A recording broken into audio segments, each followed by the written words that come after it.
presented by BMS धमाल। चोली से तू तो छेना गे लहंगा से पसेना गे तोहर गोरे गोरे गाल छौरा मिज के कर तो लाल चोली से तू तो छेना गे लहंगा से पसेना गे चोली से तू तो छेना गे लहंगा से पसेना गे तोहर गोरे गोरे गाल छौरा मिज के कर तो लाल चोली से तू तो छेना गे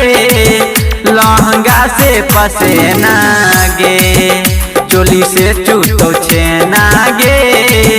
लहंगा से पसेना गे लहंगा से पसेना गे चोली से तू तो छेना गे लहंगा से पसेना गे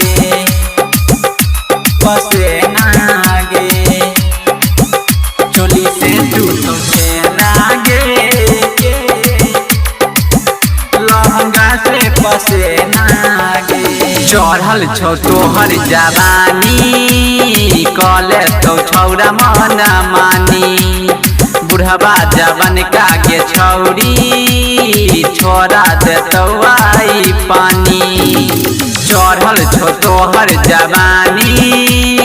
कले तो छौरा मन मानी बुढ़वा जवन का गे छौरी छोड़ा देतौ आई पानी तोहर गोरे गोरे गाल छौरा मिज के कर तो लाल चोली से तू तो छेना गे लहंगा से पसेना गे चोली से तू तो छेना गे लहंगा से पसेना गे लहंगा से पसेना गे चोली से तू तो छेना गे लहंगा से पसेना गे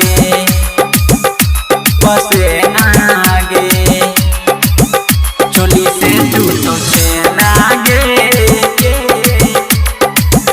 लहंगा से पसेना गे करे न तू गुमान गे टूट जैतो तोहर याद मान गे कहै छौ बच्चा बाबू गे रात भर नाचे पड़तौ गे करे न छौरी गुमान गे टूट जैतो तोहर याद मान गे कहै छौ बिरजू बाबाली रात भर नाचे पड़तौ गे तोहर गोरे गोरे गाल छौरा मिज के कर तो लाल चोली से तू तो छेना गे लहंगा से पसेना गे चोली से तू तो छेना गे